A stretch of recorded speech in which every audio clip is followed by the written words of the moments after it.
And so now it's ended up being the fourth of four videos on subprograms, in other words, methods. So we're going to get into this whole concept of void versus return and argument/parameters. So let's do our method 1 again.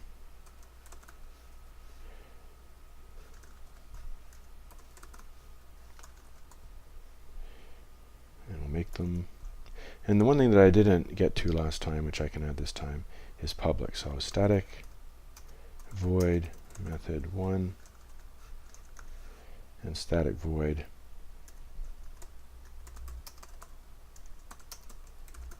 two. But also we should be writing public, protected, or private here. And so for now, let's not deal with the difference between those three, and let's just do public. So public static void main, public static void method 1 and method 2. Keep it simple for now. So what we want to get at here is return values.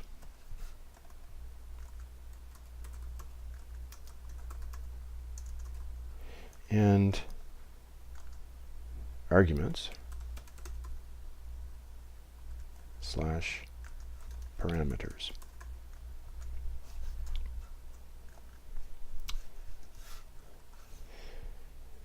Return values.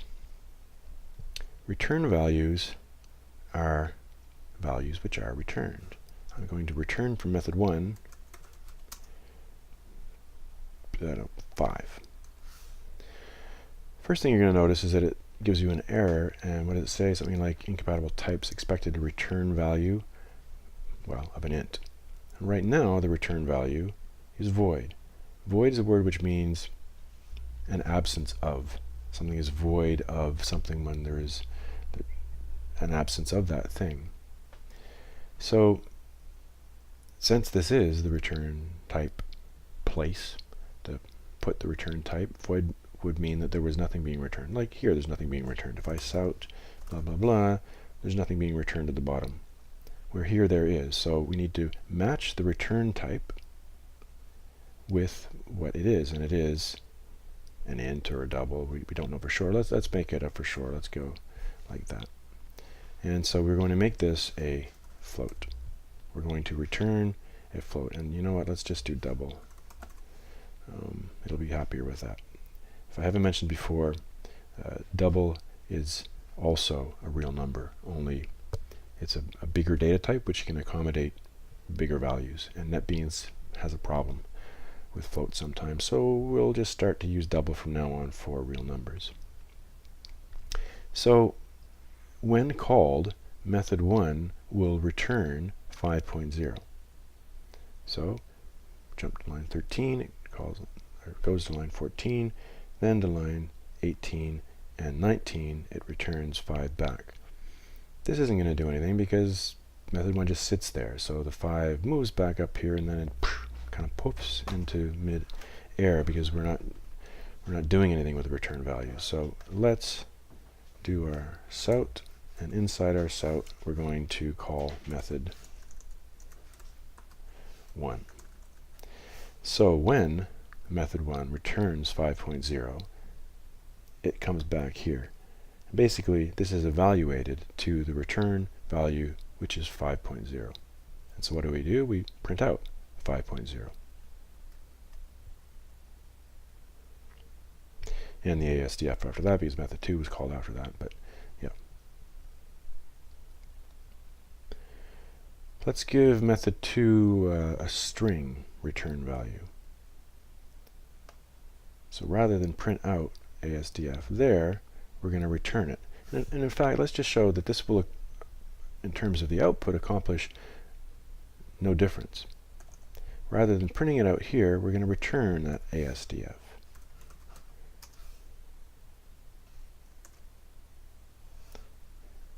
And it does have to be in double quotes. And we'll get the error because we have to change this from being void to being of type, the return type, string. So we will see exactly what we saw last time, but for a slightly different reason. Oh, okay. One last thing, we gotta print it out here. So, like we did before, method 2. Apologies for that little slip up. So let me run it and then I'll explain it. So just like the very first time we ran this program, we hit 5.0 in the ASDF.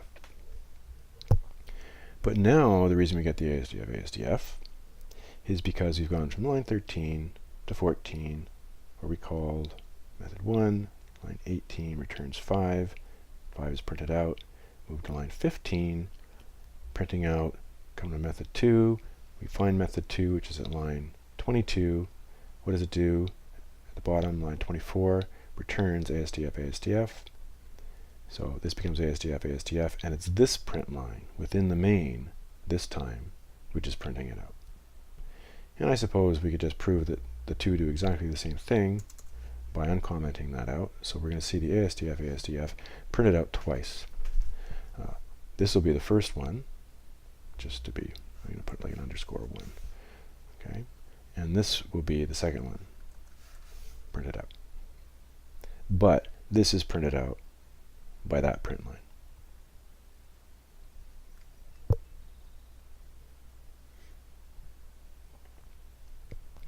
And that is a good point to make right in the beginning of this return business, that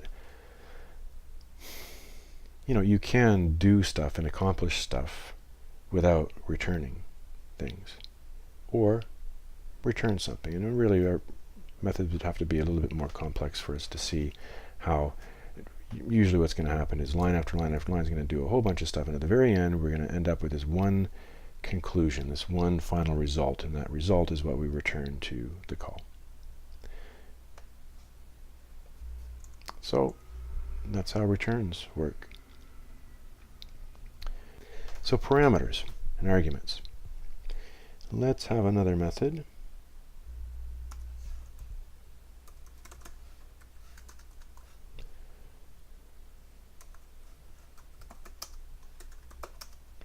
And we're going to bring this back to void. We're not going to return anything. But what we are going to do is inside the parentheses, we are going to put a parameter. We're going to say method 3 requires, let's leave it with doubles, 2 doubles, double A and double B.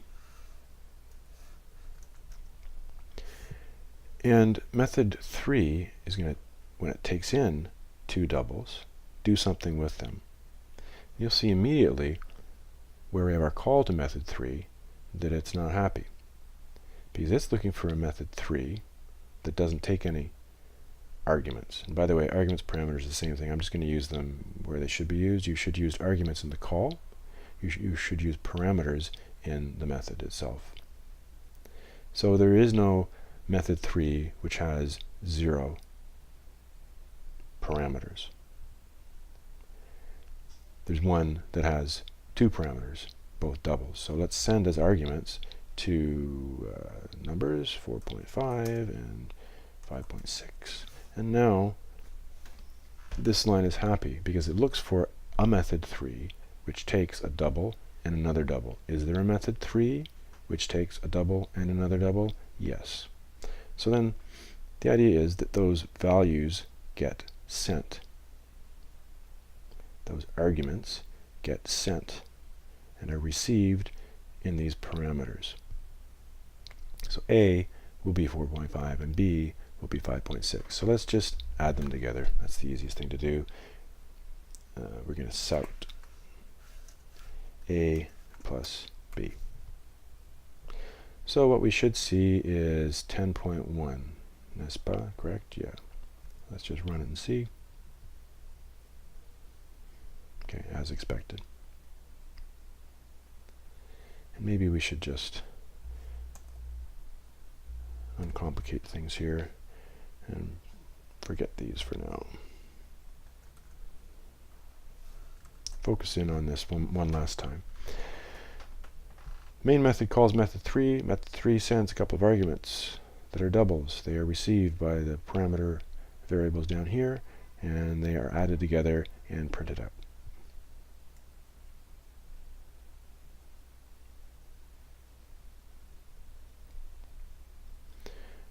And we might as well then jump right to the way that a lot of methods are, and both take in parameters but also return something. So do what we had done there. Instead of printing out our a plus b, let's return our a plus b.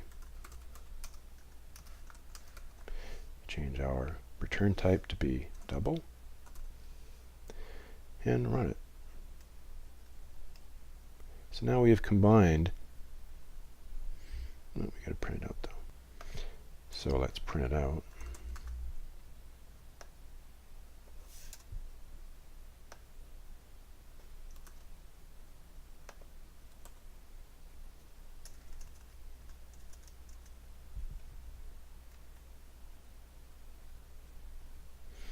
So there you have a really good example. Pretty simple and straightforward in that it's just a couple of lines, but pretty fancy because we are both sending arguments received as parameters, doing something with those parameters, and returning them back to the call, so that this all evaluates to that 10.1, and it's the main method which prints it out. And I think we will leave it there because the next assessment statement gets us to use all of this stuff. But yeah, return values and argument slash parameters.